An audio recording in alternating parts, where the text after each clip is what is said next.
Hello, and welcome to Atlas Dreams Sleep Stories, where we take peaceful journeys through the sands of time. Tonight, we're going to drift together along the banks of the ancient Nile, through sun-warmed temples and quiet desert nights, exploring the gentle mysteries of ancient Egypt. There's no need to remember everything you hear. In fact, there's no need to remember anything at all. These stories are simply here to guide your mind toward rest, like a slow-moving river carrying you softly downstream toward sleep. Find a comfortable position now, somewhere you can truly settle in. Let your body sink into whatever is supporting you, feeling the weight of your head on your pillow, the softness beneath you. Take a slow, deep breath in through your nose, and release it gently, letting any tension flow out with the exhale. We have all the time in the world. There's nowhere to be, nothing to do. Just rest and listen as we wander together through a civilization that knew the art of timelessness. As you breathe slowly and naturally, imagine the warm Egyptian sun beginning to set, painting the sky in shades of amber and rose gold. The air grows cooler, more comfortable. And as the stars begin to appear, one by one, like tiny lanterns in the deepening blue, we begin our story. Long, long ago, before the pyramids touched the sky, before pharaohs wore their golden crowns, there was the river. The Nile, gentle, eternal, and flowing northward through golden sands like a ribbon of life itself. The ancient Egyptians called their land Kemet, which means the Black Land, named for the rich, dark soil that the river brought each year when it flooded. This wasn't a violent flooding, but a slow, generous rising of waters that spread across the fields like a blessing, leaving behind fertile earth as dark and soft as velvet. The people watched the river's rhythms as you might watch your own breathing now, in and out, rising and falling, year after year for thousands of years. They built their entire civilization around this gentle, predictable cycle. The Nile flooded each summer, transforming the landscape into a vast, shimmering lake dotted with villages that sat on higher ground like little islands of safety. Then, as autumn arrived with its cooling breezes, the waters would slowly recede, revealing the renewed soil, ready for planting. It was a partnership between people and river, a dance that lasted for over 3,000 years. Imagine standing on the riverbank now, in the soft light of early morning. The water moves so slowly you can barely see it flowing, smooth as silk, reflecting the pale colors of dawn. In the shallows, papyrus reeds grow tall and green, their feathery tops swaying in the gentlest of breezes. These reeds were everywhere in ancient Egypt, growing in vast forests along the water's edge. The Egyptians used them for everything, for making paper, of course, but also for boats, sandals, rope, baskets, and even light, temporary shelters. They would bundle the reeds together, bind them tight, and create boats that floated like long, golden crescents across the calm water. The very first communities settled here around 5000 BCE, drawn by the promise of water in an endless desert. They were farmers and fishermen, living in small villages made of mud brick, their homes simple and cool in the fierce heat. These early people learned to work with the flooding, planting wheat and barley, tending small gardens of onions and lentils and lettuce. Life moved at the pace of the seasons, slow, steady, sustainable. There was time for everything. Time to plant, time to harvest, time to rest in the shade during the hottest part of the day. As centuries drifted by like clouds across the sky, these separate villages gradually, almost imperceptibly, began to come together. Small communities merged into larger ones, forming two distinct kingdoms. In the north, where the Nile spreads into its wide, peaceful delta before meeting the Mediterranean Sea, there arose the kingdom of Lower Egypt. To the south, stretching up the narrow river valley between desert cliffs, emerged Upper Egypt. Each kingdom had its own traditions, its own protective deities, its own crown. Lower Egypt wore the red crown, called the Deshret, flat-topped and tall. Upper Egypt wore the white crown, the headjet, shaped like a bowling pin, narrowing to a point. These two lands existed side by side, sometimes peacefully, sometimes in gentle rivalry, for hundreds of years. Then, around 3100 BCE, something remarkable happened. A king whose name has echoed through millennia, King Nama, also known as Mens, united these two lands into one. Picture the moment: the red crown and the white crown combined into a single double crown called the Pshent, symbolizing the joining of north and south, delta and valley, into one unified kingdom. This wasn't just a political union, but a spiritual one, a bringing together of two halves into a harmonious whole. With this unification, ancient Egypt as we know it was born, and the age of the pharaohs began. The word pharaoh itself carries a gentle majesty. It comes from the Egyptian phrase prae, which simply means great house, originally referring to the royal palace itself. But over time, the word came to mean the king who lived in that house, the living embodiment of divine order on earth. The pharaoh was seen as a god in human form, a bridge between the mortal world and the eternal realm of the gods. But despite this elevated status, many pharaohs were quite human in their concerns. They worried about their people, about the harvest, about maintaining peace and prosperity. They were administrators and architects, warriors and priests, all rolled into one. With unification came organization, structure, a vast system of governance that would become remarkably sophisticated.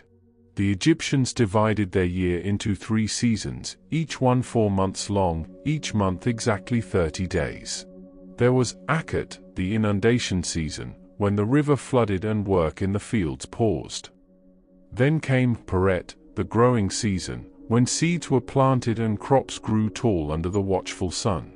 Finally, Shimu, the harvest season, when the grain was cut and gathered and stored in massive granaries for the year ahead. This calendar served them for thousands of years, as reliable as the river itself, marking time not with urgency but with patient, cyclical rhythm. As you rest now, breathing slowly, evenly, imagine yourself floating on that ancient river, on one of those papyrus boats, drifting in the warm twilight.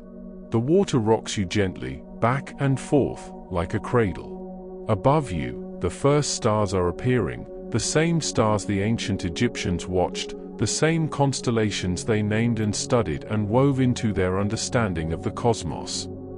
Everything moves slowly here, the river, the stars, time itself seems to stretch out, endless and forgiving.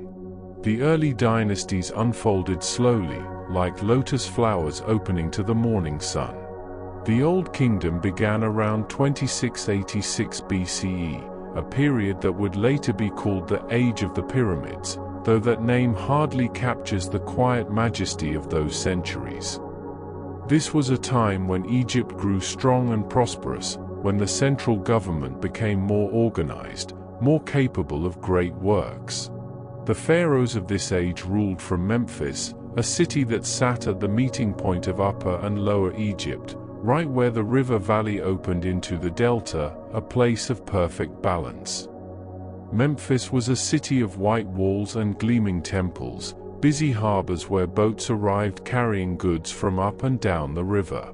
But it was also a place of quietness, of gardens and pools, where nobles walked in the evening cool, where scribes sat cross-legged in the shade, carefully painting hieroglyphs onto papyrus scrolls. The Egyptians had developed writing, you see, a beautiful system of pictures and symbols that could capture everything from royal decrees to love poems, from mathematical calculations to medical prescriptions. These hieroglyphs, meaning sacred carvings, were considered magical, holy, a gift from Thoth, the ibis-headed god of wisdom and writing. Imagine a scribe at work, sitting in a quiet courtyard as the afternoon light slants golden across the stones. His palette holds 2 colors of ink, black, made from carbon soot, and red, made from ochre, used for emphasis or to mark the beginning of a new section. His reed pen moves across the papyrus with practiced grace, forming birds and reeds, owls and water ripples, arms and legs and eyes, each symbol carrying meaning, carrying memory forward through time. The Egyptians believed that to write something down was to make it eternal, to preserve it beyond the fragility of human life. And they thought deeply about eternity. Perhaps more than any civilization before or since, the ancient Egyptians were fascinated by what lay beyond death, convinced that life continued in another realm, a perfect mirror of this world but without pain, without hardship. They developed elaborate beliefs about the afterlife, imagining a journey the soul would take after the body ceased. They believed that each person had several spiritual components, the Ka, a kind of life force that needed nourishment even after death, and the Ba, often depicted as a human-headed bird, which could move between the worlds of the living and the dead. This belief in eternal life led them to preserve the bodies of the deceased through a process we call mummification, though they would have called it something closer to making eternal. It was a sacred ritual that took 70 days to complete, performed by priests who worked with reverence and precision. The body was first washed with wine and water from the Nile, that blessed river that gave life in this world and would give life in the next. Then the internal organs were carefully removed and placed in special jars, each protected by a different deity. The body was dried with natron salt for 40 days, then wrapped in hundreds of yards of linen, each layer sealed with resin, each fold a prayer. But mummification wasn't only for pharaohs and nobles. In the earliest times, even the poorest Egyptians were buried with care, placed in the hot, dry sand of the desert which naturally preserved them. The wealthy simply formalized and elaborated what nature had always done. Everyone, regardless of station, deserved a chance at eternity, a continuation of the life they'd known, surrounded by the things and people they loved. It was during the Old Kingdom that pyramid building began in earnest. The very first pyramid was built for King Dosa around 2630 BCE, designed by his brilliant architect Imhotep, a man so talented he would later be worshipped as a god of medicine and wisdom. This step pyramid at Saqqara didn't have smooth sides like the later pyramids you might picture. Instead, it rose in 6 distinct layers, like a giant staircase reaching toward the sky. It was built from stone, enormous blocks of limestone, each one quarried and shaped and dragged into place by teams of workers. And here's something that might surprise you: these workers weren't slaves as popular imagination once suggested. Modern archaeology has shown us that the pyramids were built by paid laborious, skilled craftsmen and seasonal workers who came during the inundation season when farming was impossible. They lived in workers' villages, received wages in bread and beer, had medical care when injured, and were buried with honor near the monuments they helped create. They were building not just a tomb for their king, but a symbol of their entire civilization's strength and unity, a monument that said, "We were here, we mattered. We built something that would last forever." The step pyramid complex included more than just the pyramid itself. There were courtyards and chapels, storage rooms and ceremonial spaces, all enclosed within a massive wall of white limestone that gleamed in the desert sun like a beacon.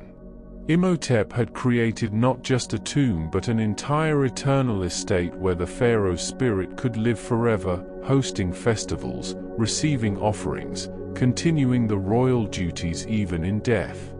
The complex was oriented carefully to the cardinal directions, aligned with the movements of the stars, connecting earth and heaven in stone. As pyramid building continued, the designs evolved. Later pharaohs attempted pyramids with smooth sides, though these early experiments sometimes failed. The bent pyramid at Dahshur started at one angle but had to be completed at a shallower slope, giving it its distinctive kinked appearance. But these weren't failures so much as learning, each generation of builders understanding more about angles and weight, about how stone behaves under pressure, about the mathematics of permanence. And finally, triumphantly, they achieved what they'd been striving for, the true pyramid, smooth-sided, geometrically perfect, rising from the desert like a man-made mountain. Let your breathing match the slow, patient rhythm of those ancient builders, stone placed upon stone, day after day, year after year. There's no hurry in this story, no rush toward any particular destination. Just the steady accumulation of moments, of breaths, of stones, building something lasting. Feel yourself sinking deeper into comfort, your muscles releasing any remaining tension, as we continue our gentle journey through time. The pyramids were more than tombs. They were batteries of eternity, machines for resurrection, carefully designed to help the pharaoh's spirit ascend to the stars. Inside, narrow passages led to burial chambers deep within the structure, chambers that held not just the royal mummy but everything needed for eternal life: food, furniture, clothing, jewelry, games, cosmetics, even model servants called shabti, who would magically come to life to do any work required in the afterlife. Nothing was left to chance. Every detail mattered. Every offering was an act of love, of remembrance, of keeping the connection between the living and the dead alive and strong. Rest now in this knowledge of continuity, of civilizations that built for forever, of people who believed so deeply in life beyond life that they poured their greatest efforts into preparing for it. Let these ancient stones, these careful preparations, these acts of love across millennia, lull you deeper into peace. And then came the Great Pyramid, the crown jewel of ancient ambition, built for Pharaoh Khufu around 2580 BCE. It rose on the Giza Plateau, that flat expanse of desert just west of the Nile, where the setting sun painted the sand in shades of copper and gold each evening. This pyramid was different from all that came before. It was enormous, overwhelming in its scale, reaching toward the heavens with geometric perfection. For over 3,800 years, it would remain the tallest human-made structure in the entire world, standing at 481 feet, built from approximately 2.3 million blocks of limestone, each block weighing on average about 2.5 tons. Imagine the logistics, the planning, the sheer human coordination required to build such a thing. Limestone was quarried from nearby sites, the blocks cut using copper tools and wooden wedges, then transported on sledges that workers pulled across sand moistened with water to reduce friction. Recent discoveries have shown that the Egyptians were even more ingenious than we knew. They may have used an internal ramp system, spiraling up inside the pyramid itself, allowing workers to move blocks higher and higher without needing an external ramp that would have been impossibly long.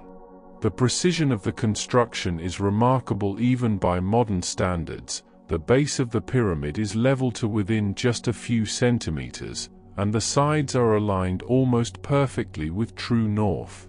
The Great Pyramid wasn't built alone on that plateau. Khufu's son, Khafra, built the second pyramid at Giza, slightly smaller but appearing taller because it sits on higher ground and still retains some of its smooth limestone casing at the top. And Khafra did something else extraordinary. He commissioned the Great Sphinx, that massive limestone statue with the body of a lion and the head of a human, believed to bear Khafra's own face. The Sphinx lies peacefully in the desert, its paws stretched out before it, gazing eastward toward the rising sun, as it has done for over 4,500 years. It's carved from a single outcrop of natural limestone, shaped and refined by countless hands, a guardian of the necropolis, a symbol of royal power combined with leonine strength. The Sphinx measures 240 feet long and 66 feet high, though for much of its existence, it has been buried up to its shoulders in sand, protected and hidden by the desert itself. The ancient Egyptians themselves, thousands of years after it was built, sometimes had to excavate it, clearing away the drifting sand to reveal this ancient wonder to new generations. Between its massive paws, there stands a stela placed there by Pharaoh Thutmose IV, telling a story of how he fell asleep in the Sphinx's shadow as a young prince and dreamed that the Sphinx promised him the throne if he would clear away the sand. And so he did, and so he became Pharaoh, or at least, that's what the inscription says, a story within a story, a dream within a dream. The third pyramid at Giza was built for Menkaure, Khafra's successor, noticeably smaller than the other two but no less carefully constructed. Together, these three pyramids form a constellation on Earth, their placement possibly mirroring the stars of Orion's belt, connecting the burial place of the pharaohs with the heavens above. The ancient Egyptians saw Orion as Osiris, god of the afterlife and resurrection, and the pharaohs wished to join him among the stars, to become imperishable, eternal lights in the night sky. Surrounding these pyramids were entire complexes of temples, causeways, and smaller pyramids for queens and royal family members. There were also vast cemeteries for nobles and officials, arranged in neat rows like streets of a city, each tomb carefully oriented, each one containing its own prayers and provisions for eternity. The Giza Plateau wasn't just three pyramids standing alone in empty desert, it was a vast necropolis, a city of the dead that mirrored the cities of the living, complete with its own hierarchy, its own geography, its own eternal rhythms. Life during the age of pyramid building followed patterns as regular as the Nile's flood. Most Egyptians were farmers, living in mud brick houses with flat roofs where families slept during hot summer nights to catch any cooling breeze. Their homes were simple but comfortable, with woven reed mats on the floors, low wooden stools and headrests, storage jars for grain and oil, and small shrines for household gods. They ate bread and beer, onions and fish, dates and figs, lettuce and cucumbers. Their diet was simple but sufficient, supplemented by the river's bounty and the reliable harvest from the black soil. Egyptian society was organized like a pyramid itself, each level supporting those above. At the top sat the pharaoh, divine and distant yet also responsible for Ma'at, the concept of truth, justice, harmony, and cosmic balance. Below the pharaoh were the nobles and priests, then scribes and craftsmen, then farmers and laborers. But this hierarchy was not entirely rigid. A talented scribe from a humble family could rise to positions of great importance, for literacy was a precious skill, a key that opened doors to administration, to temple service, to proximity with power. Boys who showed aptitude could attend scribal schools, learning to read and write, to calculate and keep records, spending years mastering the hundreds of hieroglyphic symbols. Women in ancient Egypt enjoyed rights and freedoms that would have been remarkable in many later civilizations. They could own property, inherit wealth, initiate divorce, conduct business, and even rule as pharaoh in rare cases. They were not property themselves but individuals under the law. Most women managed households, raised children, and could work as weavers, perfume makers, or priestesses. Some women of means hired servants and oversaw estates. The most famous Egyptian queen, Hatshepsut, would not come for many centuries yet, but the foundation for such possibilities was already laid in the social structure, in the acknowledgement that women, too, carried within them the divine spark.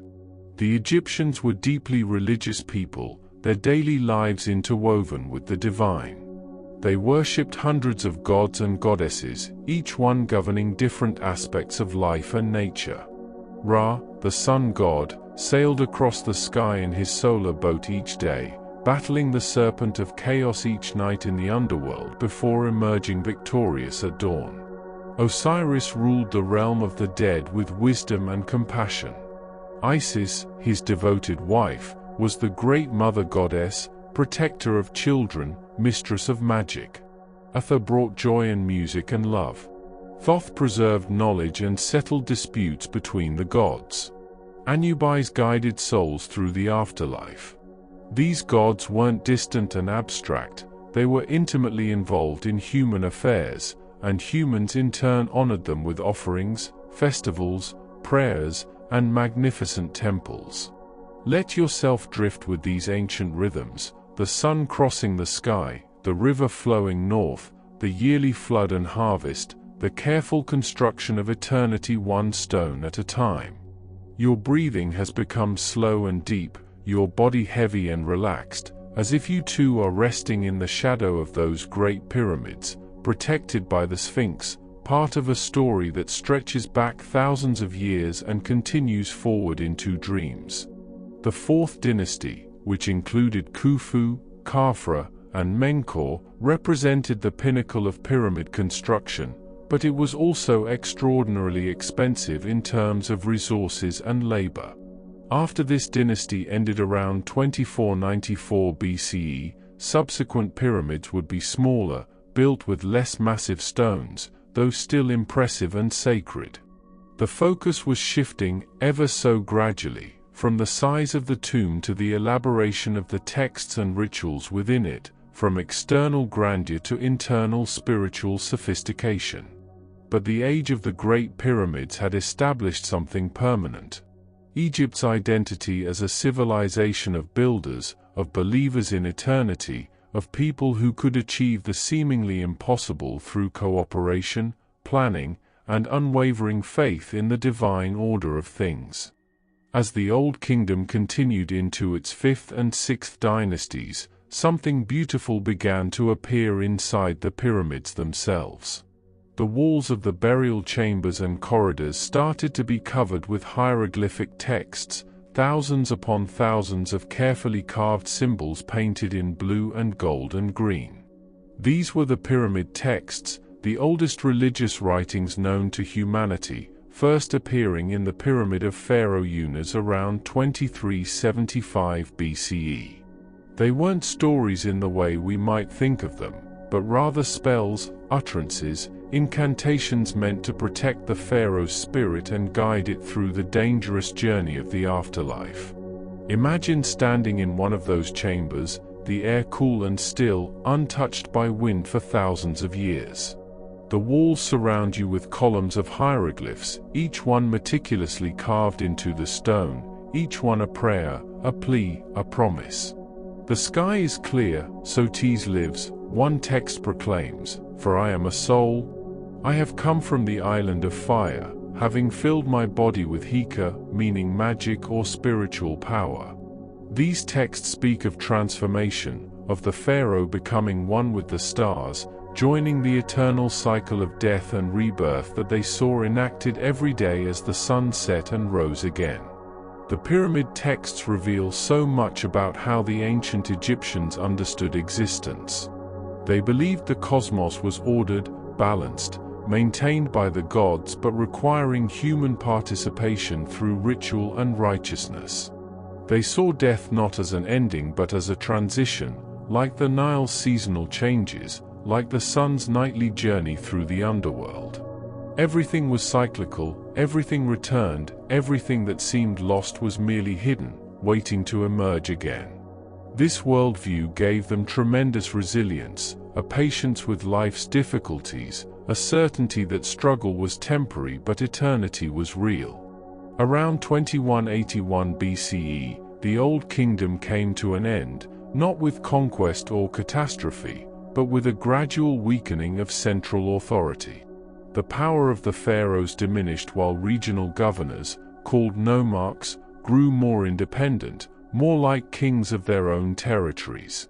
The unity that had held Egypt together for centuries began to fracture, and the land entered what historians call the First Intermediate Period. It sounds ominous, this name, but life continued.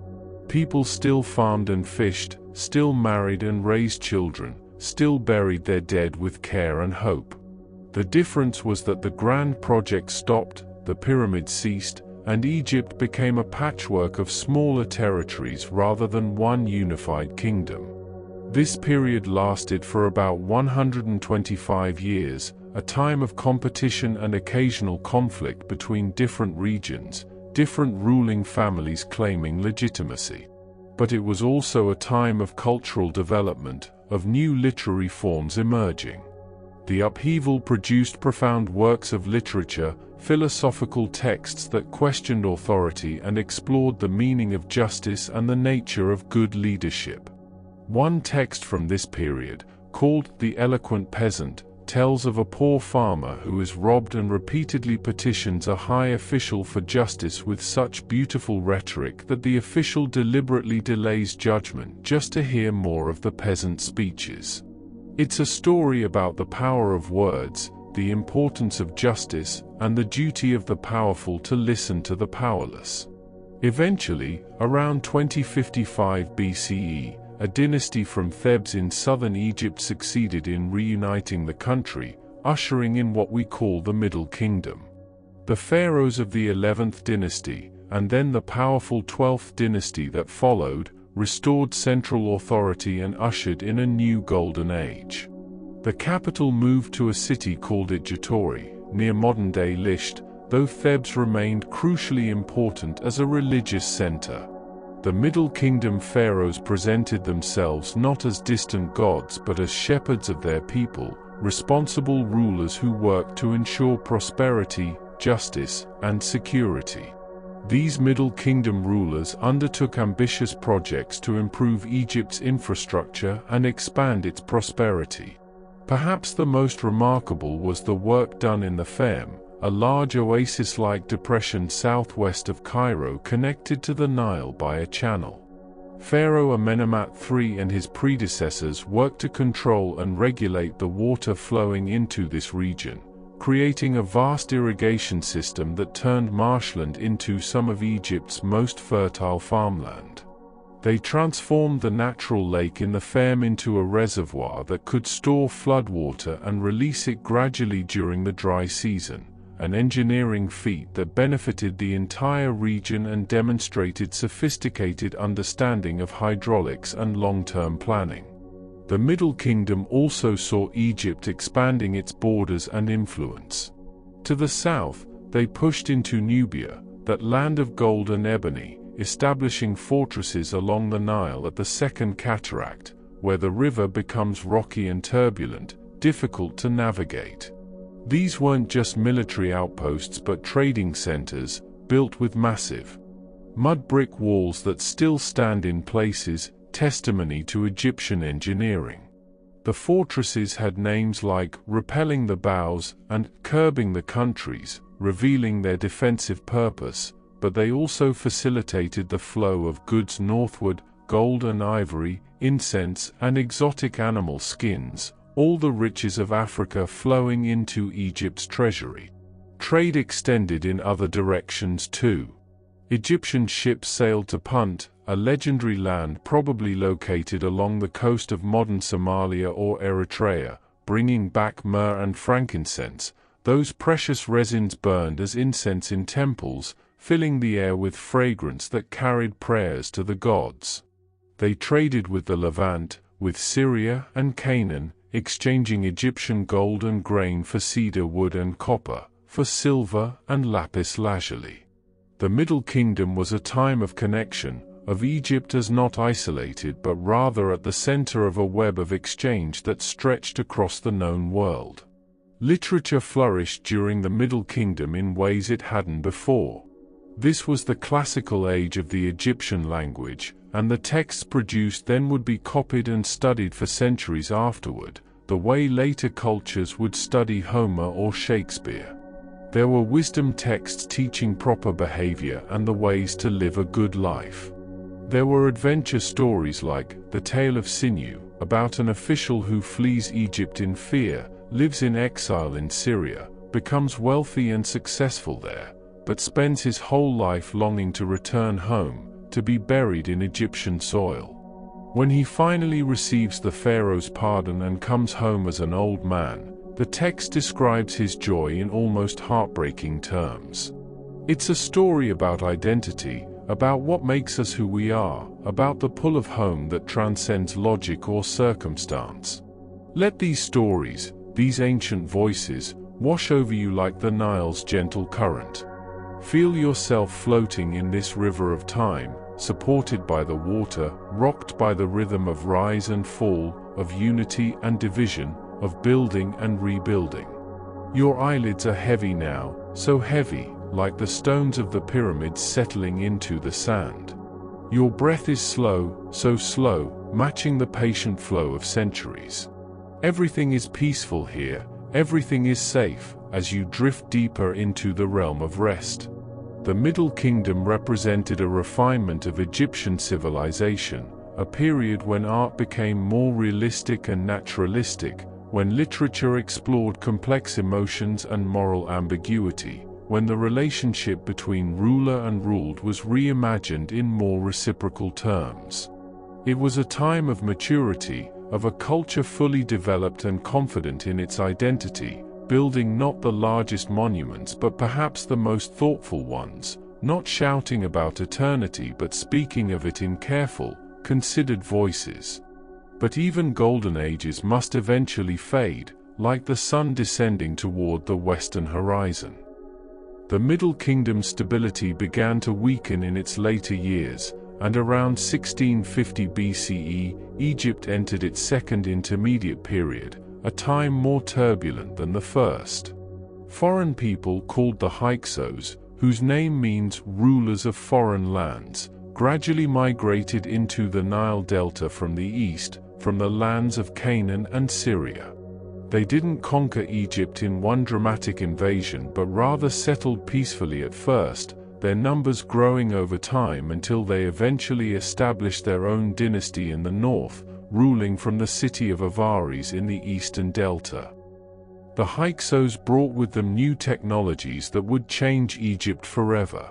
They introduced the composite bow, a powerful weapon made from wood, horn, and sinew laminated together, capable of shooting arrows much farther and with greater force than the simple bows Egyptians had used before.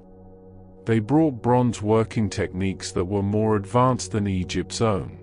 Most significantly, they introduced the horse-drawn chariot, a revolutionary military technology that gave armies speed and mobility they'd never had before.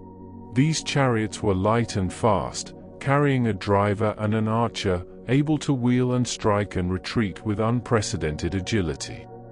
At first, having foreign rulers in the north might have seemed catastrophic to the Egyptians, a violation of Ma'at, a disorder in the cosmos itself.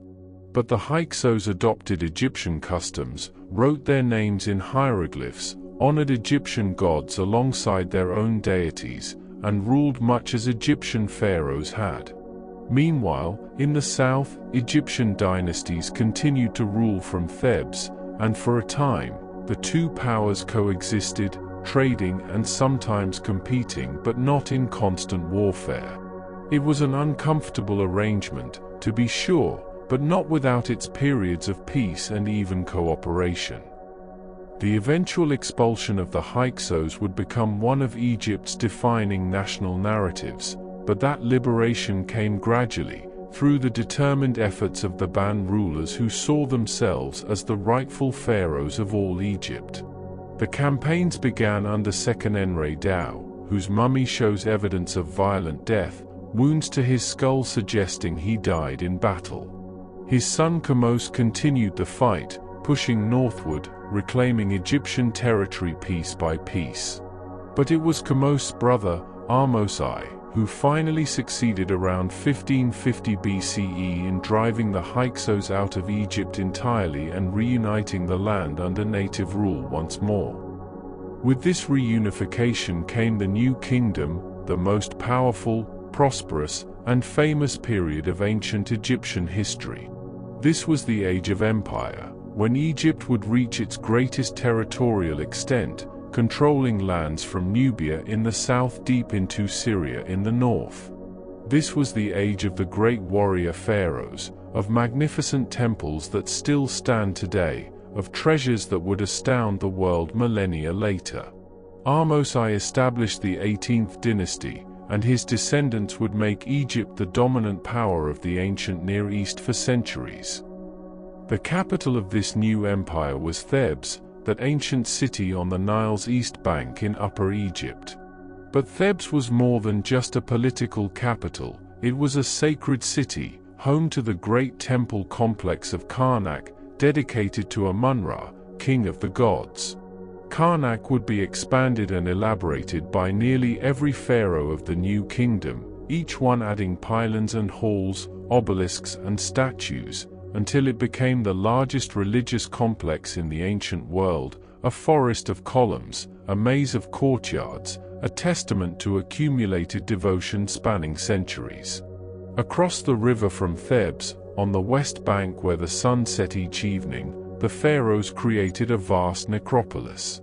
But unlike the Old Kingdom pharaohs with their pyramids visible for miles, the New Kingdom rulers chose to be buried in hidden tombs carved deep into the rocky cliffs of a desolate valley. This place would come to be called the Valley of the Kings, and it would hold the mummies of Egypt's most powerful rulers, including Thutmose III, Amenhotep III, Seti I, Rameses II, and the young pharaoh Tutankhamun, whose tomb would be the only one to survive into modern times relatively intact, its treasures giving the world a glimpse at the wealth buried with Egypt's kings. These tombs were not simple holes in the ground but elaborate underground palaces, their walls covered entirely with paintings and texts depicting the pharaoh's journey through the afterlife. The corridors descended deep into the earth, past chambers and false passages designed to confuse tomb robbers, leading finally to the burial chamber where the sarcophagus waited, surrounded by shrines, protected by spells, watched over by painted gods with kind eyes and eternal vigilance. Every surface told part of the story: the Book of the Dead, the Amduat, the Book of Gates, religious texts that mapped the 12 hours of night, the dangers the soul would face, the transformations it would undergo. The New Kingdom pharaohs were warriors, yes, but they were also diplomats. They maintained their empire not only through military might but through a sophisticated system of alliances, treaties, and strategic marriages. Pharaohs would marry foreign princesses, daughters of kings from Mitanni, Babylon, and Hatti, creating bonds between nations.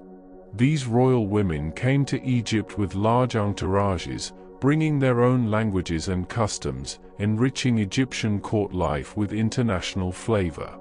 Letters between these kingdoms survive, written on clay tablets in cuneiform script, the diplomatic language of the age, revealing a world of negotiation and protocol, gifts and complaints, requests and refusals, the everyday business of international relations thousands of years ago. One of the most famous such correspondences is the Amarna letters, a collection of clay tablets found at the site of Akhenaten, the short-lived capital built by the pharaoh Akhenaten. These letters show us that the pharaoh of Egypt was addressed by other great kings as brother, that they exchanged gifts of enormous value, gold statues and precious stones, ornate furniture and fine fabrics, and that these gifts were carefully recorded and compared, with kings sometimes complaining if what they received seemed less valuable than what they'd sent. It humanizes these ancient rulers, showing them as real people with pride and insecurity, generosity and calculation, not so different from leaders in any age. Let your mind wander through these painted tombs, these echoing temple halls, these diplomatic exchanges written in languages long silent. You're so relaxed now, so deeply at peace, your breathing barely audible, your body completely still. The ancient world wraps around you like the finest linen, protective and soft, keeping you safe as you drift deeper into the realm of dreams. The pharaohs sleep in their hidden tombs, the gods keep their eternal watch, and you rest under the same stars that shone on Thebes all those thousands of years ago. The New Kingdom represented Egypt at its zenith, confident and powerful, engaged with the wider world yet still distinctly Egyptian in character, still devoted to the ancient gods and the ancient ways, still building for eternity even while living intensely in the present moment. It was a civilization that had learned from its past, that combined the best of old traditions with new ideas from abroad, that understood both strength and subtlety, both conquest and culture. Most three, but within a few years, she took the bold step of declaring herself pharaoh, adopting all the traditional regalia and titles, even having herself depicted in art wearing the false beard that symbolized pharaonic authority. This wasn't a usurpation born of violence but rather a gradual assumption of power, possibly with the support of powerful officials and priests who recognized her capability. Hatshepsut's reign was marked not by conquest but by prosperity, trade, and building. She sponsored a famous trading expedition to the land of Punt, sending 5 ships down the Red Sea to bring back the treasures of that distant land. The walls of her magnificent mortuary temple at Deir el-Bahari, built into the cliffs on Thebes' west bank, show this expedition in beautiful relief carvings. You can see the ships being loaded with myrrh trees in pots, their roots carefully wrapped for the long journey home. You can see the Queen of Punt, depicted with unusual realism, greeting the Egyptian envoys. The inscriptions speak of marvels brought from Punt, incense and gold, ebony and ivory, exotic animals and precious woods, all carried back to Egypt in triumph. Her temple at Deir el-Bahari is itself a marvel, rising in 3 elegant colonnaded terraces against the golden cliff face, connected by ramps, adorned with statues and sphinxes.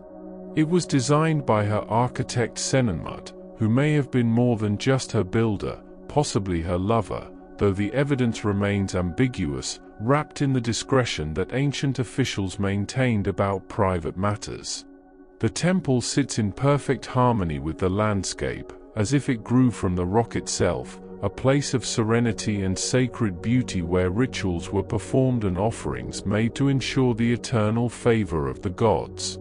After Hatshepsut's death, her stepson Thutmose III, who had waited patiently in the wings for over 20 years, finally became sole ruler and proved to be one of Egypt's greatest military commanders. He launched 17 campaigns into Syria and Palestine, extending Egyptian control further north than ever before, as far as the Euphrates River. He was called the Napoleon of Egypt by later historians, a brilliant strategist who never lost a battle, who understood logistics and terrain, who could inspire his troops and outthink his enemies. Yet his relationship with Hatshepsut remains mysterious. Late in his reign, he ordered her names and images chiseled from monuments, perhaps trying to erase her unprecedented rule from history, or perhaps for reasons we can only guess at. The religion of ancient Egypt during the New Kingdom reached new heights of complexity and devotion. Amun, originally a relatively minor Theban god, had become merged with Ra, the ancient sun god, to become Amun-Ra, king of all the gods, hidden and revealed, mysterious and omnipresent. His temple at Karnak employed thousands of people, priests and priestesses, singers and dancers, craftsmen and farmers who worked the temple's vast land holdings. The temple wasn't just a place of worship but an economic powerhouse, owning fields and herds, workshops and warehouses, functioning almost as a state within the state. Religious festivals punctuated the Egyptian year, elaborate celebrations when the statues of gods would be carried out of their dark inner sanctuaries in ornate boats mounted on carrying poles, paraded through the streets in joyous processions. The most important was the Opet festival, when Amun's statue traveled from Karnak to Luxor Temple along an avenue lined with sphinxes, accompanied by musicians and dancers, by offering bearers and incense burners, the whole city participating in the celebration. These festivals were not somber occasions but times of joy, feasting, and communion with the divine, when the barriers between human and God seemed momentarily to thin, when prayers felt especially potent, when hopes for good harvests and healthy children seemed most likely to be heard. Egyptian medicine was remarkably advanced for its time, combining practical observation with magical healing practices. Medical papyri that survive from the New Kingdom show that Egyptian doctors could perform surgery, set broken bones, stitch wounds, and prescribe complex herbal remedies for various ailments. The Edwin Smith Papyrus, though actually a copy of much older texts, describes 48 surgical cases from head to toe, each one presented with remarkable systematic clarity: the symptoms, the diagnosis, the prognosis, and the treatment. Egyptian doctors understood that the heart was central to the circulatory system, that pulse could indicate health, that certain plants had medicinal properties. They made poultices and ointments, pills and potions, combining ingredients like honey and willow bark, garlic and onions, minerals and plant extracts. Yet medicine and magic were inseparably intertwined in the Egyptian worldview. A doctor treating a wound might clean it with honey, which we now know has antibacterial properties, while simultaneously reciting a spell invoking Isis and her healing powers. They didn't separate the physical from the spiritual as modern medicine does. To them, illness could have both natural and supernatural causes, and effective treatment addressed both simultaneously. This holistic approach, seeing the patient as a whole person embedded in a cosmos of divine forces, gave Egyptian medicine both its practical successes and its spiritual dimensions, making healing an act of restoring Ma'at, of bringing the patient back into harmony with the ordered universe. Let these images of ancient wisdom wash over you. The doctor carefully examining a patient, the priest chanting healing spells, the goddess Isis spreading her wings in protection. Your body knows how to heal, how to rest, how to restore itself during sleep. Like the Egyptians trusted in the rhythms of the Nile, trust in your body's natural rhythms now. Everything is taking care of itself. Everything is in balance. You need do nothing but rest, nothing but breathe, nothing but allow yourself to sink deeper into this peaceful, healing darkness. The New Kingdom continued through several more dynasties, each contributing to Egypt's legacy. Pharaohs rose and fell, some remembered for their building projects, others for their military campaigns, still others for their peaceful reigns when art and literature flourished. The land remained stable and prosperous for centuries, the gift of the Nile continuing to bless the black soil, the temples continuing to rise toward the sky, stone upon stone, prayer upon prayer, building an eternal conversation with the divine. And then came one of the most fascinating chapters in all of Egyptian history, a moment when everything changed, when tradition was overturned, when the very nature of the divine was reimagined. Around 1353 BCE, a pharaoh named Amenhotep IV ascended to the throne, and within a few years, he did something unprecedented. He changed his name to Akhenaten, meaning effective for the Aten, and declared that there was only one true God worthy of worship, the Aten, the disk of the sun itself, giver of light and life to all creation. This was revolutionary in a land where hundreds of gods had been worshipped for thousands of years. Akhenaten didn't just elevate the Aten above other gods, he actively discouraged the worship of all other deities, closed their temples, redirected their revenues, and focused all religious devotion on this one solar deity depicted as a disk with rays ending in tiny hands, reaching down to offer ankhs, the symbol of life, to the royal family. It was a form of monotheism, or perhaps more accurately, henotheism, emerging in the ancient world over 1,000 years before it would become more common in other cultures. To make his religious revolution complete, Akhenaten abandoned Thebes, the traditional capital with its powerful priesthood of Amun, and built an entirely new city in the middle of nowhere, on virgin land untouched by the worship of other gods. He called this city Akhenaten, horizon of the Aten, and today we know it as Amarna. The city was built quickly, its streets laid out in a grid, its palaces and temples constructed in a matter of years, a complete urban center rising from the desert sand. Akhenaten moved his court there, his officials and craftsmen, his priests of the Aten, creating an isolated community dedicated to his new religious vision. The art of the Amarna period is instantly recognizable, utterly unlike any Egyptian art before or after. Akhenaten had himself depicted with unusual realism, even exaggeration, an elongated face, a thick neck, a prominent belly, feminine hips, spindly legs. Whether these images reflect actual physical characteristics, possibly from some medical condition, or whether they represent a new artistic style meant to convey something spiritual, remains debated. His queen, Nefertiti, whose name means "the beautiful one has come," was shown with similar stylized features, though her beauty shines through in the famous painted limestone bust that shows her elegant neck, her high cheekbones, her serene expression beneath a tall blue crown. The royal family was depicted with surprising intimacy in Amarna art. Unlike the formal, distant images of earlier pharaohs, Akhenaten and Nefertiti appear with their 6 daughters in domestic scenes, relaxed and affectionate. In one relief, the couple holds children on their laps, the rays of the Aten streaming down upon them.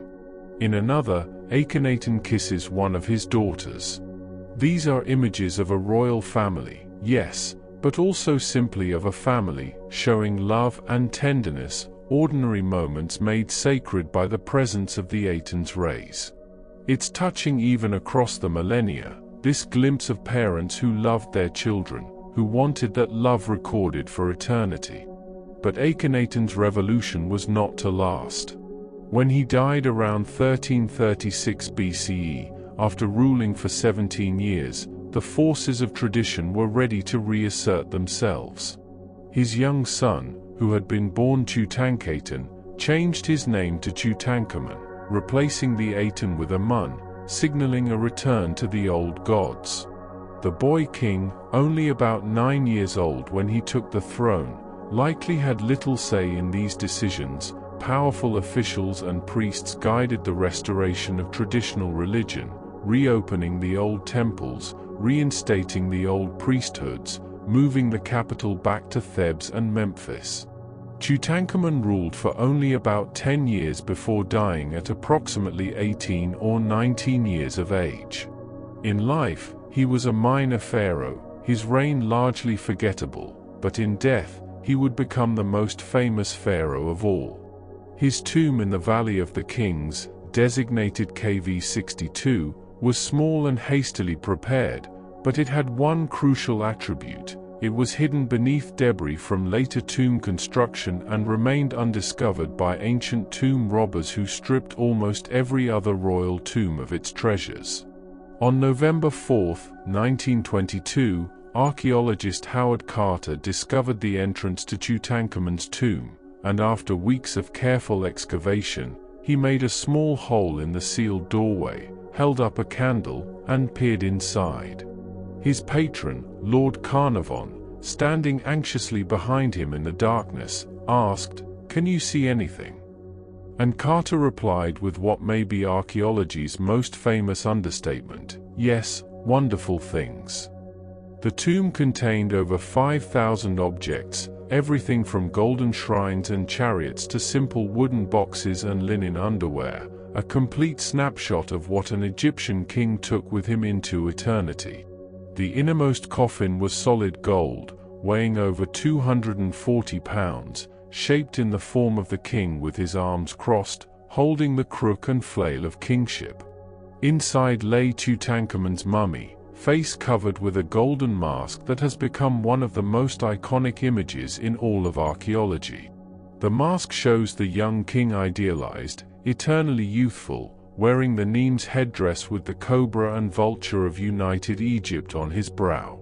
The eyes are inlaid with quartz and obsidian, the cosmetic lines in lapis lazuli, the whole face an image of divine beauty and eternal peace.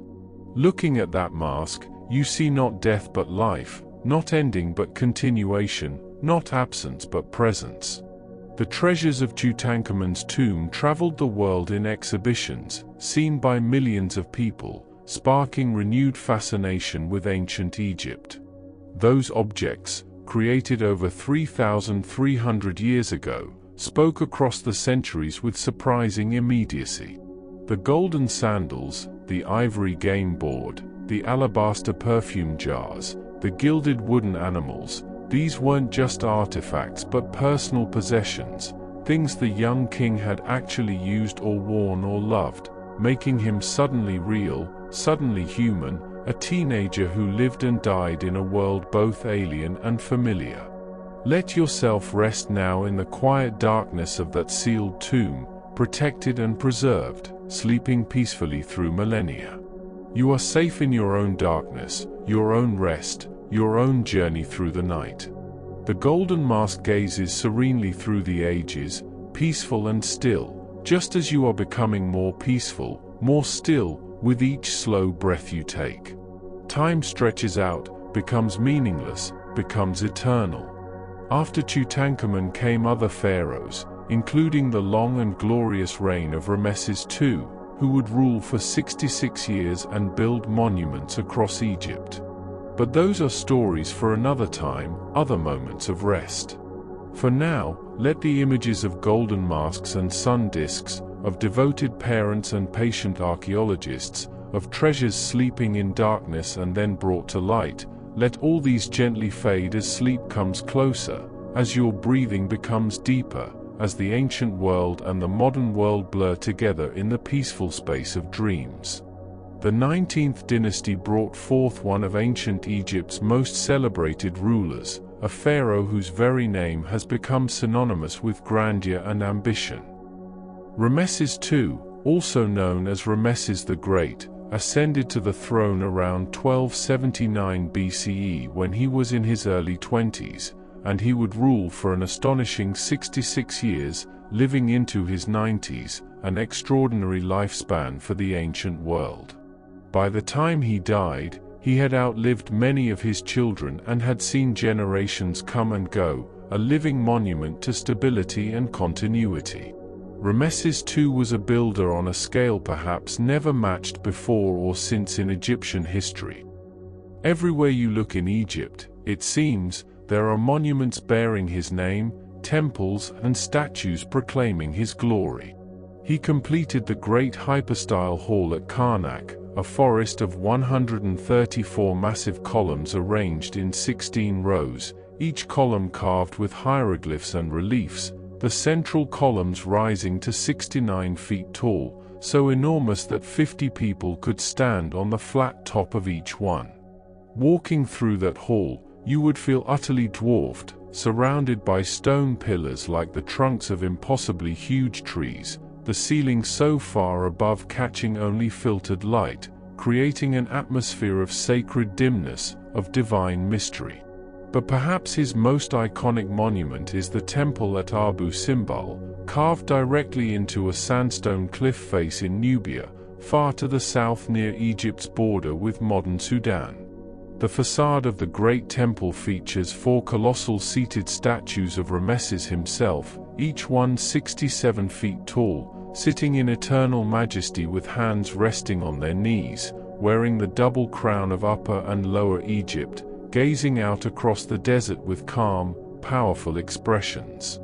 The temple was positioned so precisely that twice a year, on February 22nd and October 22nd, the rising sun's rays would penetrate the entire length of the temple, traveling through the entrance, down the long corridor, and illuminate the statues of the gods in the innermost sanctuary, bathing them in golden light while leaving the statue of Ptah, god of darkness, in shadow. Inside Abu Simbel's great temple, the walls are covered with scenes from Ramesses' most famous military engagement, the Battle of Kadesh, fought around 1274 BCE against the Hittite Empire in what is now Syria. This battle was actually something of a stalemate, with both sides claiming victory, but Ramesses had it depicted as his greatest triumph. The reliefs show him single-handedly routing the enemy, his chariot charging through waves of soldiers, his bow drawn, his face fierce with divine wrath. The accompanying texts describe how he found himself surrounded by enemy forces and called upon the god Amun, who filled him with strength, allowing him to cut through the Hittite ranks like a hot knife through butter. Yet despite the propaganda of Kadesh, Rameses was also a pragmatic statesman. About 15 years after that battle, he negotiated a peace treaty with the Hittite king Hattusili III, one of the first recorded peace treaties in history. The treaty was inscribed in both Egyptian hieroglyphs and Hittite cuneiform on silver tablets, and copies were set up in the temples of both nations. The treaty established peace, mutual defense, and an agreement about the return of refugees, showing sophisticated diplomatic thinking. To seal this peace, Rameses married a Hittite princess, creating a family bond between the two powers, and the nations remained at peace for the rest of his long reign. Rameses had an enormous family, fathering perhaps over 100 children with his various wives and concubines. His favorite wife was Nefertari, whose name means beautiful companion, and for her he built a smaller temple at Abu Simbel, right beside his own great temple. This was highly unusual. Queens typically received much smaller monuments, but Nefertari's temple features 6 colossal statues on its facade, 4 of Rameses and 2 of Nefertari herself, standing equal in size to the king, a remarkable honor. Inside, the walls show Nefertari performing rituals, being embraced by goddesses, her beauty and grace captured in some of the finest relief carving in all of Egyptian art. Nefertari was also given one of the most beautiful tombs in the Valley of the Queens, designated QV66. The paintings inside are preserved with stunning clarity, showing the queen in a flowing white gown, playing a board game called Senet, being led by gods through the afterlife, the colors still vibrant after more than 3,000 years, deep blues and rich reds, golden yellows and pure whites, all applied to smoothed plaster with exquisite skill. The ceiling is painted with yellow stars on a blue background, making the burial chamber feel like a piece of heaven brought to earth, a place of beauty and peace where the queen could rest eternally. The Egypt of Rameses II was at its peak of power and prosperity, controlling a vast empire, receiving tribute from subject nations, its treasury overflowing with gold from Nubia, its granaries full, its temples magnificent. The streets of Thebes and Memphis would have been alive with activity, merchants selling their wares, craftsmen at their workshops, priests in their white linen robes processing to temples, children playing in the shade of date palms, women drawing water from the river, boats with their sails raised gliding peacefully along the eternal Nile. Daily life for ordinary Egyptians during this time followed patterns that had been established for centuries. They rose with the sun, worked during the cooler morning hours, rested during the heat of midday, and returned to work in the late afternoon. They wore simple linen garments, white and light, keeping them cool in the fierce heat. Men typically wore a kilt-like garment, women a simple dress held up by straps. Children often wore nothing at all until they reached a certain age. People were clean and conscious of hygiene, bathing in the river or with water from wells, using a paste of natron salt as a kind of soap, cleaning their teeth with sticks frayed at one end to form a brush. Let yourself sink into the rhythm of that ancient daily life, so simple and so peaceful. The sun rising and setting, the river flowing, the work done at its proper pace, the rest taken when needed. Your own body knows these rhythms, this balance of activity and rest, of effort and release.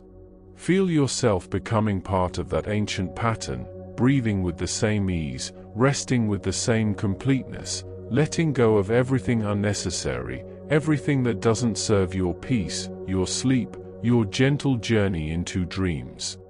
The monuments Rameses built still stand today, weathered by time but enduring, testimony to human ambition and divine devotion, to the desire to create something that would last forever. And in a way, he succeeded. His name is still known, his face still visible in those colossal statues, his story still told across the centuries. But more than fame, what endures is the feeling his monuments create: awe, wonder, a sense of connection to something greater than ourselves, something timeless and profound. After the death of Ramesses II, Egypt continued under a succession of pharaohs, some strong, some weak, but the great days of empire were gradually fading like the last light of sunset. The 20th dynasty saw another notable ruler, Ramesses III, who successfully defended Egypt against invasions by groups known as the Sea Peoples, mysterious raiders who had devastated other civilizations around the Mediterranean during this tumultuous period around 1180 BCE. Ramesses III's victory preserved Egypt's independence, but it came at tremendous cost, draining the treasury and exhausting the military. The later Ramessid kings, a series of rulers who all took the name Ramesses in honor of the great second Ramesses, presided over a gradually declining state. Central authority weakened, the power of the priesthood of Amun grew until it rivaled that of the pharaoh himself, and by around 1070 BCE, the new kingdom came to an end. Egypt split once again, with pharaohs ruling from the north while the high priests of Amun controlled the south, a division that marked the beginning of the Third Intermediate Period. This was a time of fragmentation, with multiple rulers claiming authority in different parts of Egypt, yet life went on much as it always had. The Nile still flooded, the crops still grew, craftsmen still practiced their trades, scribes still recorded the transactions of daily life. Egypt's core identity remained intact even as its political unity fractured.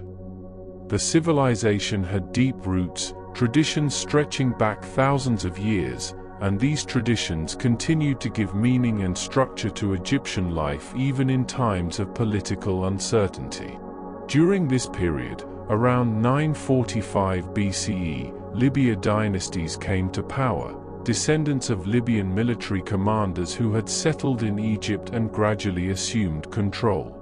These pharaohs, such as Shoshenkai, ruled from cities in the delta and maintained Egyptian traditions, building temples and honoring the ancient gods, showing how Egypt's culture could absorb foreign rulers and make them Egyptian.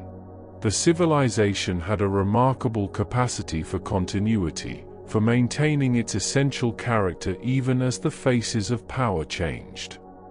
Then came the Kushite pharaohs from Nubia, that land to the south that Egypt had once controlled but which had developed its own powerful kingdom centered at Napata.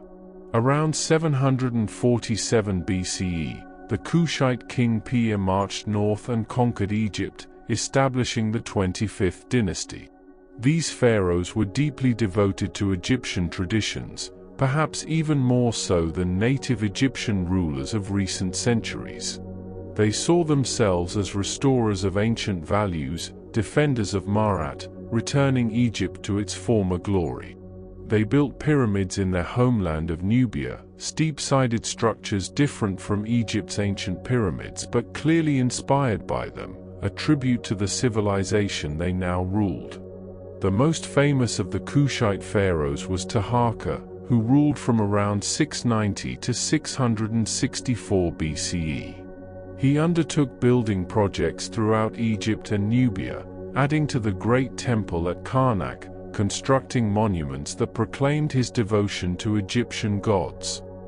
But his reign coincided with the rise of a new imperial power to the east, Assyria, with its fearsome military machine of iron weapons and cavalry. The Assyrians invaded Egypt repeatedly, and though Taharqa fought bravely, Egypt could not withstand the Assyrian onslaught. By 656 BCE, the Assyrians had driven the Kushites back to Nubia, and Egypt fell under Assyrian control, becoming a vassal state for the first time in its long history. Yet the Assyrian occupation was brief and chaotic, and a native Egyptian dynasty soon emerged from the city of Sais in the western delta. The 26th dynasty, also called the Saita period, ruled from 664 to 525 BCE and brought a renaissance of sorts to Egypt. These pharaohs looked back to the Old and Middle Kingdoms for inspiration, deliberately copying ancient art styles and texts, creating what scholars call an archaic revival. They were reaching for the glory of their distant past, trying to reconnect with the power and confidence of earlier ages, creating new works that deliberately echoed old masterpieces. The Site period saw Egypt enjoying a final flowering of independence and prosperity. Trade flourished, particularly with the Greek world, and Greek merchants established trading posts in Egypt, especially at the city of Naucratis in the Delta. This was Egypt's first significant contact with Greek culture, and it was mutual influence. Greeks were fascinated by Egypt's ancient wisdom, its mysterious religion, its monumental architecture, while Egypt benefited from Greek maritime trade and military expertise. Greek mercenaries served in Egyptian armies, and Greek craftsmen brought new techniques and styles that blended with Egyptian traditions.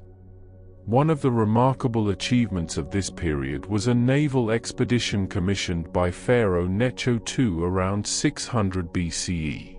According to the Greek historian Herodotus, writing about 150 years later, Necho sent Phoenician sailors on a voyage to circumnavigate Africa. These sailors departed from the Red Sea, sailed south along the east coast of Africa, around the Cape of Good Hope, then north along the western coast, finally returning through the Mediterranean after 3 years. Herodotus himself seemed skeptical of this claim, noting that the sailors reported the sun being to their north during part of the voyage, which seemed impossible. But this detail, puzzling to ancient Greeks, is actually what confirms the story's truth. In the southern hemisphere, the sun does appear to the north, something the sailors could only have known by actually being there. Let your mind drift like those ancient ships, sailing unknown waters, discovering new horizons, yet always knowing the way home. You are safe in your own journey through the night, protected and guided by forces as old and reliable as the stars those sailors navigated by. Your breathing is the gentle wind in their sails, slow and steady, carrying you forward through calm seas, through the peaceful darkness, toward the dawn of tomorrow's rest. The Site period could not last forever. Egypt's independence, so briefly restored, would soon face its greatest challenge yet from the east, where a new empire was rising, the mighty Persian Empire that would soon sweep across the ancient world, and Egypt, despite its age and wisdom, despite its enduring monuments and ancient gods, would not be able to stand alone against the tide of history that was coming. In 525 BCE, the Persian king Cambyses II invaded Egypt, and despite fierce resistance, the ancient kingdom fell to foreign conquest. Egypt became a satrapy, a province of the vast Persian Empire, ruled by Persian governors though still maintaining much of its traditional administration and culture. The Persians were relatively tolerant rulers, respecting Egyptian religion and even having themselves depicted in Egyptian style as proper pharaohs. Cambyses himself was crowned according to Egyptian ritual, adopting traditional titles, showing that even conquerors recognized the power and prestige of pharaonic legitimacy. Persian rule lasted for over a century, though it was not continuous. There were brief periods of Egyptian independence, rebellions that temporarily drove out the Persians, moments when native pharaohs ruled again from Egyptian cities. But these were fleeting victories, and Persian power would return, reasserting control over the ancient land. It was a time of struggle and adaptation, of holding on to identity while living under foreign dominion, of keeping the ancient traditions alive even as the political reality had fundamentally changed.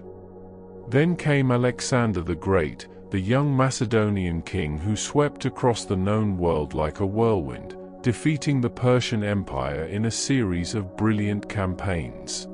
In 332 BCE, Alexander entered Egypt not as a conqueror but as a liberator, freeing the land from Persian rule. The Egyptians welcomed him, and he was crowned pharaoh at Memphis in traditional ceremonies. Alexander showed deep respect for Egyptian culture and religion, making a famous journey across the desert to the Oracle of Amun at the Siwa Oasis, where the priests declared him to be the son of Amun himself, a title he gladly accepted. Alexander founded a new city on Egypt's Mediterranean coast, a city that would bear his name, Alexandria. This city would become one of the greatest metropolises of the ancient world, a center of learning, culture, and trade, where Greek and Egyptian and many other cultures would blend into something new and cosmopolitan. But Alexander himself would not see his city's glory. He left Egypt after only a few months, continuing his conquests eastward, and he would die in Babylon in 323 BCE at the age of just 32, having conquered most of the known world but never living to truly govern it. After Alexander's death, his empire was divided among his generals, and Egypt fell to Ptolemy, who had been one of Alexander's closest companions. Ptolemy established himself as pharaoh, founding the Ptolemaic dynasty that would rule Egypt for nearly 3 centuries. The Ptolemies were Greek in language and culture, but they adopted Egyptian royal traditions, built temples to Egyptian gods, and had themselves depicted in Egyptian style on temple walls, wearing the double crown, making offerings to Horus and Isis and all the ancient deities. They understood that to rule Egypt, one must become Egyptian, at least in public presentation. The Ptolemaic period saw Alexandria flourishing as perhaps the intellectual capital of the ancient world. The famous Library of Alexandria was founded, aiming to collect all the world's knowledge in one place, attracting scholars from across the Mediterranean and beyond. At its height, the library may have held hundreds of thousands of scrolls, texts in dozens of languages, everything from epic poetry to mathematical treatises, from medical texts to philosophical dialogues. The Museum of Alexandria, a kind of ancient research institute, brought together the greatest minds of the age, supported by royal patronage, free to pursue knowledge for its own sake. The Lighthouse of Alexandria, also called the Pharos, was built on an island in Alexandria's harbor around 280 BCE. It rose to a height of perhaps 330 feet, one of the tallest structures in the ancient world, with a fire burning at its top to guide ships safely to harbor. The lighthouse was so famous, so remarkable, that it became one of the 7 wonders of the ancient world, standing for over 1,500 years until earthquakes finally brought it down. Even in ruins, its reputation endured, the word Pharos becoming the root for lighthouse in many languages, a legacy written into language itself. The most famous of the Ptolemaic rulers was Cleopatra VII, who came to the throne around 51 BCE as co-ruler with her younger brother.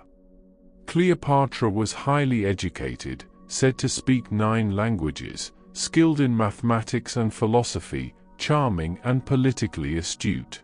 She was also the first Ptolemaic ruler in nearly 3 centuries to actually learn to speak Egyptian, connecting directly with her subjects in their own language, showing respect for the culture she ruled. Her relationships with Julius Caesar and later Mark Antony were not just romantic but deeply political, attempts to preserve Egypt's independence as Rome grew ever more powerful. But Rome was too strong, its ambitions too vast, and after the naval battle of Actium in 31 BCE, where Octavian defeated the combined forces of Antony and Cleopatra, Egypt's fate was sealed. Cleopatra took her own life in 30 BCE, rather than be paraded through Rome as a captive, and with her death, ancient Egypt as an independent kingdom came to an end. Egypt became a province of Rome, the last of the great ancient civilizations to fall to Roman power, its 3,000-year run of native rule finally finished. Yet even under Roman rule, Egypt remained Egypt. The temples still functioned, the priests still performed their rituals, the gods still received offerings. The pyramids still stood in the desert, ancient even to the Romans who came to marvel at them. Hieroglyphs were still carved on temple walls, though fewer and fewer people could read them as time passed.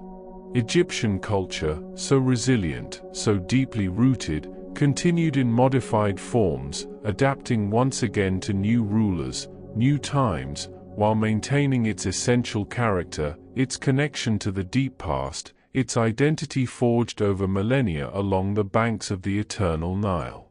And so our journey brings us to the end of ancient Egypt's story, though not the end of its influence, which echoes through art and architecture, through religion and philosophy, through all the ways that ancient civilizations shaped the modern world. Let these final images settle gently in your mind. Cleopatra studying by lamplight in the great library, the lighthouse beacon burning through the night, Alexander welcomed as liberator, the Persian kings crowned as pharaohs, the unbroken thread of tradition stretching back through the ages to the very beginning, to King Nama uniting the two lands, to the first farmers settling by the river, to the Nile itself, eternal and unchanging, flowing north through the desert, bringing life, bringing renewal, bringing peace. Your breathing is so slow now, so deep and natural, like the river's flow. Your body is completely relaxed, heavy and comfortable, requiring nothing, at peace with everything. The ancient stories have done their work, guiding you gently toward sleep, toward rest, toward the renewal that comes with dawn. Let yourself drift now, let go of waking, let the darkness embrace you kindly as it embraced the pharaohs in their tombs, as it embraces all who seek peace, all who journey through the night toward morning. And so our journey through ancient Egypt comes to a gentle close. You've traveled thousands of years, walked through temples and tombs, sailed the Nile, and stood beneath stars that watched over pharaohs and common people alike. Let all these images, all these stories, dissolve now like desert sand carried away on a soft wind. There's nothing more you need to do tonight. Nothing to remember, nowhere to go. Simply rest in the comfort of your bed, breathing slowly, naturally, as you've been doing all along. If you're still awake, that's perfectly fine. If sleep is beginning to find you, let it come without resistance. The river flows on. The stars will overhead. And you rest, safely cradled in the darkness, part of the eternal cycle of day and night, waking and sleeping, life and renewal. May you rest as peacefully as the ancient sands rest beneath the stars, timeless and undisturbed. Good night.